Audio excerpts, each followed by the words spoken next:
Welcome to game number 3. In this best of 3, in between TheMista and the Beastyqt, we will have down south Beastyqt playing as the Abbasid Dynasty in blue. Up north, we are going to have TheMista playing as the Rus in red. The map is High View. This is the home map of TheMista, and the winner in this quarterfinal set gets into the top 4 of EGC Winter Series number 3.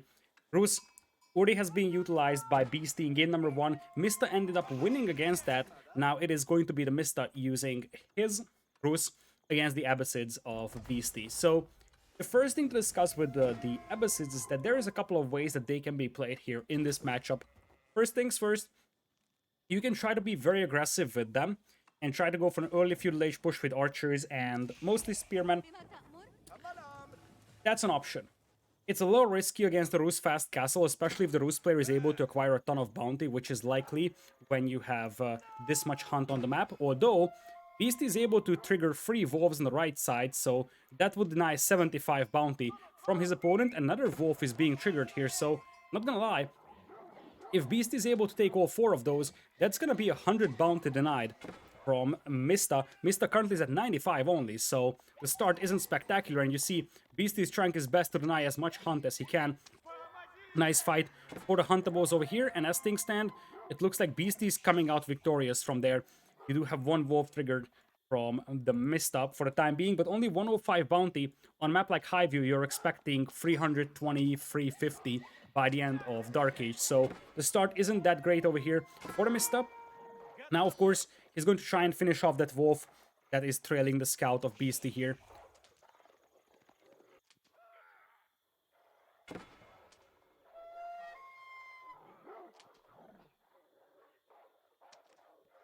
As things stand, you are going to have 2 more wolves coming in for the Mista, so that's going to be nice. 50 gold for him. Part of the reason why you love to play Rus on this map is because there are so many wolves, and every single one of those will give 25 gold for the Rus player that kills them. So it is even more reliable when it comes to gathering bounty as compared to, let's say, Arabia. So as you see, on Arabia, 150 bounty would be a decent level. On this map, it's not so great because you have a lot more wolves, so you're expecting around 300. That's going to be 50 gold for the Mista from those 2 wolves, but still, he has to be a little disappointed with this start. He's going to be at like 225, 250 at best at this stage. Now, looking at the Beastie, as I said, the Abbasids can do quite a lot of things here. They can think about an infantry push with rams in Feudal Age. They can think about camel archers, although I feel like that's a risky call because camel archers are much more difficult to create than horse archers are. The cost is just way too big for those camel archers, especially for an early economy. So I feel like camel archers early on wouldn't work that well against the horse archer build. Or we have seen attempts at just going for a couple of horsemen, maybe even double stables with the Abbasids, trying to deny some of that hunt from the opponent, and then going for a second town center and just playing very defensive focused game. So, as it is usual when Abbasids are in the lineup in a 1v1 open map game, this game is going to come down to what the Abbasid player decides to do, and the Rus player is going to have to scout that one, see what his opponent is up to, and decide on his strategy appropriately. It's going to be the economy wing coming in for our blue player Beastie here, whereas on the other side, as you would expect, you have the Golden Gate being built by 4 villagers. Looks like Mista is actually going to be able to find another wolf, and he's up to 300 bounty already, so despite that otherwise pedestrian start, he's getting a pretty decent amount of bounty now. He's going to be up to like 325, maybe even 350, and as I mentioned in game number 1, your benchmark when it comes to having 1 less transaction on the Golden Gate being made is around 360, 370, depending on the hunting cabin's quality. This is a quite underwhelming hunting cabin, only 18 gold per minute on tier 2, so you probably need at least 380, 390 or so to reduce the amount of required transactions by 1. As you see, you're going to need exactly 4 transactions for the Mista at this point. Professional scouts on the way for our red player here. He's going to start swooping out of the hunt, most likely going for the hunt of his opponent, although both of those are on this side of the map, so these scouts will have to take the long way around because they can't just run past the base. Beastie here. Beastie is going for spears and archers, though double range archers, and a barracks for spears. That's the usual combination that you want to go for, because You're expecting the Rus player to try and fast castle into horse archers, so mass foot archers is your first idea, but obviously the Rus can react with a couple of knights, so you do want to have the option to get a couple of spearmen out on the battlefield. You have fresh foodstuffs coming in, which is going to decrease your villager cost, making it a little easier to afford what would otherwise be a very expensive push at the beginning of the game. And it looks like Mista is thinking about getting some hunting cabins up on the right side. With how these forests are located, this hunting cabin would give you a trickle of like 50 gold or so per minute. That's a pretty nice value, but Beast is going to intercept that villager. Scouts are coming in from Mista, so I think the villager should be able to survive for the time being, but the hunting cabin will be denied, so there is that for Beasty. Archer range number 1 coming in for Mista. There's a chance that he just wants to go for a couple of foot archers to make sure that any kind of aggression that's coming his way can be repelled at the beginning.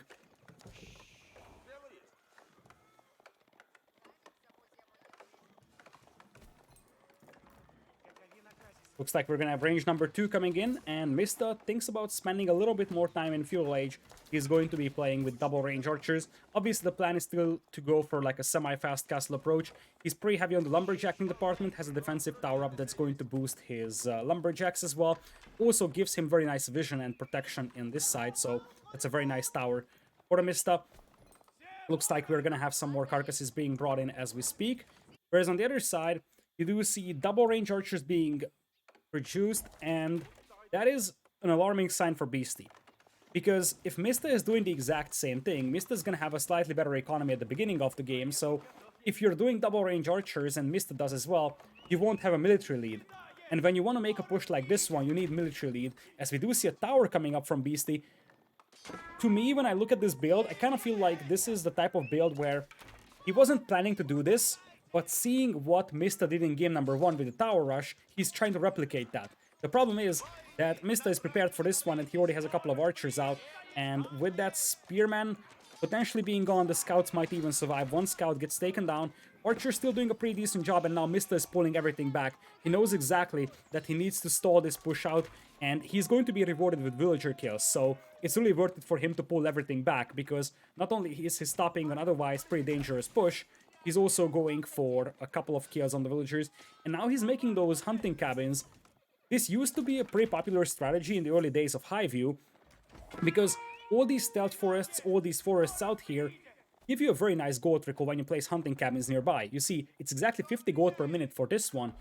If you think about this, 2 of these hunting cabins would basically be even to a relic. And when you have quite a lot of those going for you, you don't even need to make that many transactions on the Golden Gate, or you don't even need to mine a ton of gold for a long time. Especially if you get to Castle Age, you get a couple of relics. The relic gold trickle plus the hunting cabin gold trickle combined might actually do the trick.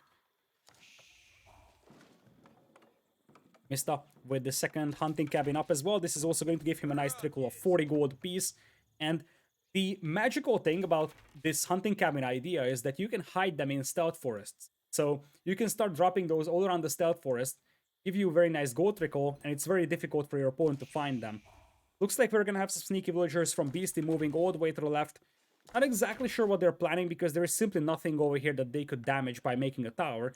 But it looks like Beasty is moving all the way up there. The problem for them at No. Is he planning to make a tower or something here? Oh, that's so sad. That's so sad. I mean, at this point, Beasty knows that this is one of the wood lines and this is the other wood lines that Mista can work with. And sure enough, when Mista depletes this one, he's gonna have to move here. But this tower is just so useless right now. And by the time it becomes relevant, Mista's gonna have the tools to destroy it. So I really feel like this tower is not going to accomplish anything. It looks like Mista is going to scout that he bumps into the army of his opponent and he's like, oh shoot, my enemy is coming this way. Tower is going up, so you won't be able to stop that, although he's going to make an attempt at doing so. Oh my goodness. Oh boy. That might be game.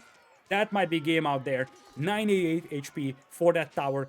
The villagers were picked off in the very moment this tower was about to be completed. You see the scaffolds already started to be removed at this point. And now all of this push for Beasty is just stalling out. And behind this one, Mista isn't even rushing that Castle Age, although I think even with this otherwise rather slow pace, he's getting into Castle pretty soon. You see, he pretty much isn't even getting the gold from the Golden Gate. He hasn't even made a single transaction. He's just getting that from all the gold trickle in these hunting cabins, and you see 28 gold per minute for a long, long time, and these are completely hidden from the opponents. Here comes the Abbey of the Trinity, and on the other side, his opponent is nowhere close to Castle Age. He is not getting up right now. Archer numbers increasing steadily, and you see some horsemen as well from Beasty, and ultimately he will finish the tower, but will this matter? Absolutely not. Meanwhile, for Mista, he also has 2 stables, so don't underestimate his chances of going for a mixture of knights and horse archers. Given the fact that Beasty has a minimal amount of spearmen in his army, in fact, he's got none, a couple of knights could be quite a devastating force to add, and indeed, that's the plan for him, is coming in with a couple more knights as well. I think horse archers are still somewhat legitimate, but you want to start adding knights. He's also still picking up some hunt, which I really like. These hunts were never taken by Beastie, so might as well keep bringing those in. Even if you have free scouts, that's going to delay your transition to farming eco quite a bit. Looks like one scout is going to get picked off over here. But I think Mista is fine with this fight here. He's going to lose some archers, but ultimately he's going to see what his opponent has. And now he knows that a couple of knights here can swing the battle in his favor quite decisively. Archers fell, but at this point, being in Castle Age, being able to add the warrior monks, is going to give him a very nice edge, and it looks like this villager is not gonna get killed before the tower goes up. But once again, Beastie almost having that tower denied over there. If those knights arrived just a couple of seconds faster, this tower would have been destroyed. And you see, Beastie is trying to do the exact same thing. Go for the towers, but the main difference between this approach and what we had from TheMista in game number 1 is the timing. Mista had like 3-4 towers up in the face of Beastie. By the time Beastie really had the first couple of scouts going out for professional scouts. So, in comparison to that build, the English are able to get the archers out so fast, so they can get those towers up really fast with their villagers because they have map control. With the Abbasids, it takes a lot more time to get your archers out, so you delay your towers. But by delaying the towers, you give a window for Mista to get his own army on the field and just take down your army. So that's part of the reason why Beastie wasn't able to accomplish the same results as Mista was able to in game number 1. And now you see the knights aren't really bothering with the defense. He is sending them into the base of Beastie. Beastie is going to start losing villas now. There's a tower up here for Beastie. So now Mista has to be a tiny bit worried about that one, because that's a worrisome tower to deal with. Although he's in Castle Age, so he should be able to go for mangonels if he really wants to, or men-at-arms could be an idea as well. As things stand, we have 38 villagers for Beastie, 43 for TheMista. Love the way that Beastie's hunting for those cabins, though, because he knows exactly those are important for Mista, so he's burning them down as fast as he can. But you see, they're everywhere, and these are going to be harder to find in the stealth forests. And these give a very, very nice gold trickle to Mista. Mista's got 0 relics, and he's got 400 gold per minute, only mining gold with 5. And of course, once he starts picking up the relics, it's going to be completely different now. The numbers of towers are increasing over here around the base of Mista, so soon he's going to have to react to this one, because it's not one tower now, but it's a second one. Also a sneaky tower coming in here, and suddenly it feels like Beastie's tower numbers are just getting bigger and bigger. And oh, no, no, no, no, no, no, no, no, no. Oh boy. I was just about to say that Beastie might be crawling closer and closer to winning the game, but with such a disaster at the back of his base completely going unnoticed, that's not going to be enough. Because at this point they're trading off armies, but one thing that Beastie didn't notice is that his villager count has just been absolutely annihilated. Mista currently sitting at 45 villagers, his opponent's at 26, so regardless of the status of this fight, replenishing armies is gonna be next to impossible for Beastie. Had he not lost all those villagers out here, I think he would be winning, because you see, he is just absolutely smashing Mista's forces in the face. And now, if you look at the military population, Beastie's at 20, Mista is at 8 only. However, the villager discrepancy is so big now that I feel like Mista is just gonna be able to slowly turtle this out. A couple of men-at-arms would do wonders here for him at this point. Villagers were pulled to take that tower down, another batch of villagers coming in for Beastie. But you see, I think while Beastie was microing those forces, he completely forgot about these raids inside his base. When you're getting attack notifications from multiple places, you often just don't realize that there is stuff going on, and you see, he still hasn't realized this. And just 2 knights with otherwise very low HP are doing way too much work over here. At this point, Beastie's economy is going to collapse. And the reason why he hasn't resigned yet, I think, is because he's still looking at this army. But the moment he loses one fight over here, he's going to look back at his base and he's like, where is my eco? And he's going to tap out. He's got 10 food per minute. And now with no spearmen on the battlefield, the archers are slowly getting cleaned up. I think that's the end for Beasty here. It looked so good after this push over here, but then all those villagers just went down. And then suddenly he's just got no tools to replenish his army. Now, Mista is pulling villagers to try and take down that tower. Behind this one, Mista's economy is just light years ahead compared to his opponent. It's 1,000 food per minute as opposed to just 70. And there's just no defense back at home for Mista. Ram still around here for Beasty, trying to do some damage on Mista's base. But at this point, Beasty has to accept the fact that this is over. 31 population, 13 armies, 17 villagers.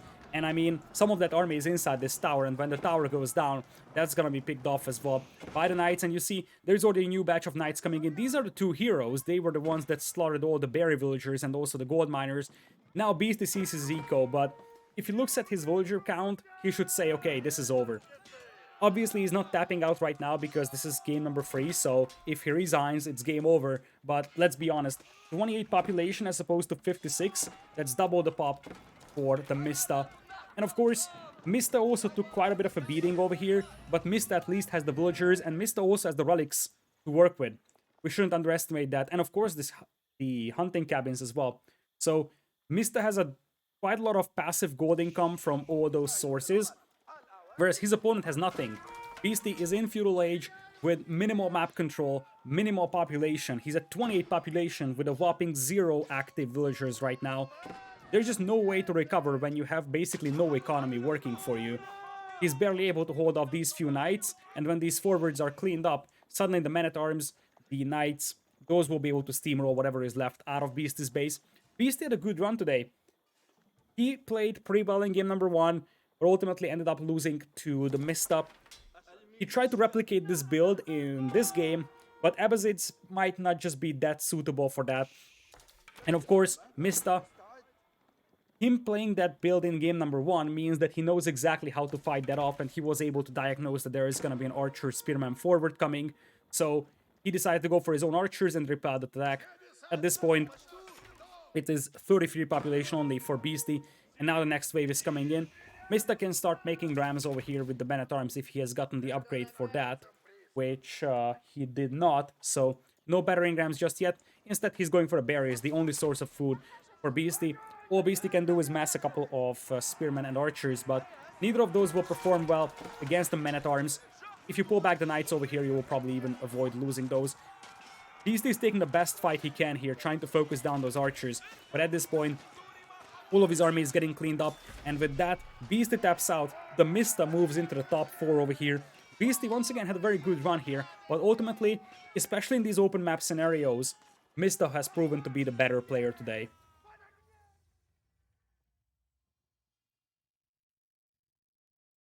Looking at the villager timeline graph, I think this is the problem. You see, Mista's population, especially the villager population, was stagnating. He kept losing villagers to that aggression as well. The biggest problem for Beasty was that he never noticed that he lost so many villagers here. It was basically 2 big raids, and he just lost his entire eco, and there was just no recovery from there. For a long time, it looked so good. Look at these numbers. At this very moment in this game, this was about, let's say, 15 minutes, he outnumbered his opponent very heavily in army. So if he had the same villager count, he would be in a good position, but by the 15-minute mark, he lost everything.